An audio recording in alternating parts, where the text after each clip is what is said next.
কিশোরগঞ্জে ওড়নায় আজ আঁকবো গোলাপ ফুল। তো চলুন শুরু করা যাক।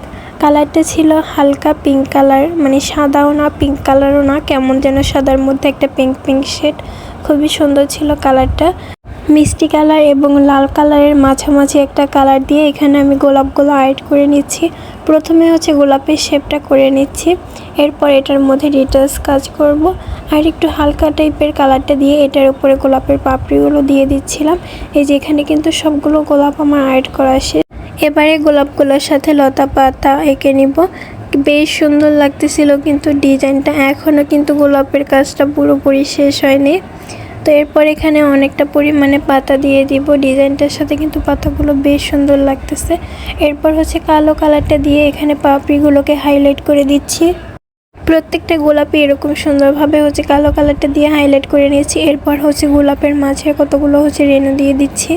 দেখতে কিন্তু বেশ চমৎকার লাগতেছিল। সাদা কালারটা অনেক সুন্দর ফুটে উঠেছে গোলাপ ফুলের মাঝে। এরপর শুধু হ্যান্ড পেইন্টে এটা সীমাবদ্ধ নয়, এটার উপরে সিকোয়েন্সের কাজও করে নেব। এই যে এখানে কিন্তু প্রত্যেকটা ফুলে হচ্ছে সিকোয়েন্স বসাচ্ছি এবং পাতায়, তারপর হচ্ছে কিছু কিছু মানে লতা আছে খালি, ওগুলোর মাঝেও হচ্ছে সিকোয়েন্স বসিয়ে দিয়েছি। আসলে ভিডিওতে অতটা বোঝা যায় না, সামনে থেকে এত বেশি প্রিটি লাগতেছিল ওড়নাটা কি বলবো। তো এটার একটা ফাইনাল লুক আপনাদেরকে দেখিয়ে দিব। আমার কিন্তু প্রায় কাজটা শেষের দিকে। এই তো এখন দেখাচ্ছি পুরো ওড়নাটা। দেখুন, মানে সাদার মধ্যে একটা পিঙ্ক পিঙ্ক শেড আসছে ওড়নার মধ্যে, তার দেখতে কিন্তু বেশ চমৎকার লাগতেছে।